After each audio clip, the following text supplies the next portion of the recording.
Yesterday was a really big negotiation day, and that's because the United States announced that it had reached a deal with Russia to win the release of Brittney Griner from her unlawful detention.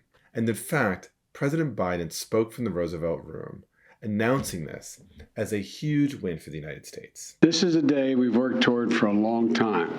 We never stopped pushing for her release. It took painstaking and intense negotiations, and I want to thank all the hardworking public servants across my administration who worked tirelessly to secure her release. Today, I'm going to talk about the ways in which this was absolutely a win, and also some of the questions I have from a negotiation perspective. Let's go.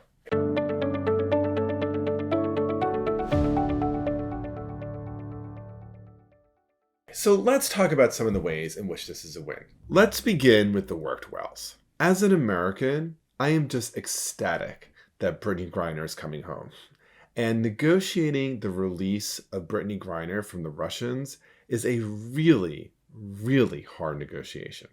And so in that sense, especially coming right before Christmas, I think every American has to feel good about this, right? It feels like our State Department has worked really hard to bring about this achievement. Having said that, one of the goals that I have had on my channel is to not really be political, but to try to take a negotiation analytic look at really every deal I look at here. So some of you may remember that last week, I was giving Joe Biden a lot of praise for his negotiations around the railway strike.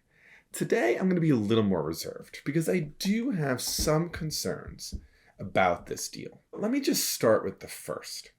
And the first is that this was not just Brittney Griner's coming home, hooray.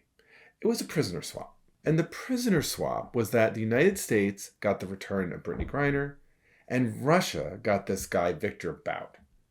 That doesn't sound so bad until you know who Viktor Bout is, right? Viktor Bout is literally called the Merchant of Death. Former U.S. Attorney General Eric Holder called Bout, quote, one of the world's most prolific arms dealers. In 2010, Bout was sentenced to 25 years in prison.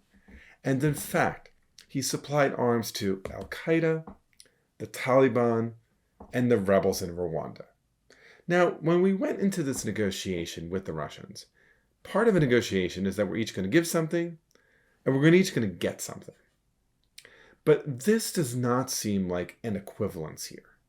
Brittney Griner is a beloved basketball player. She was arrested and sentenced to 9.5 years in a penal colony because she had a bit of cannabis oil on her as she entered Russia. Viktor Bout is responsible for thousands of deaths, including American deaths.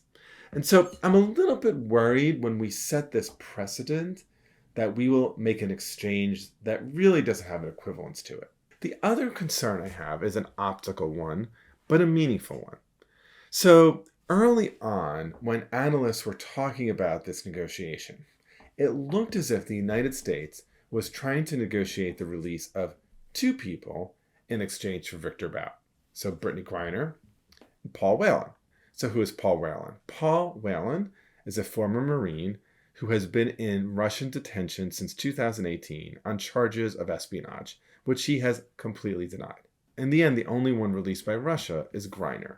This raises some concerns in lots of different ways. What it suggests is that if you are famous, can get lots of people behind you, you're a basketball star, you're a movie star, your government may work harder for you than if you're a U.S. service person. And that doesn't sound too good. Now, let me just be really clear.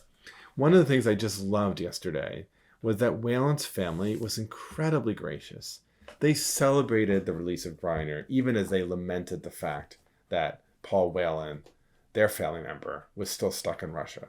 But it's unsurprising that yesterday when CNN interviewed Paul Whelan, he said that he, quote, was surprised to have not been included in the swap. So part of the reason why Whelan was not included in the swap is that the Russians have insisted on one-for-one exchanges.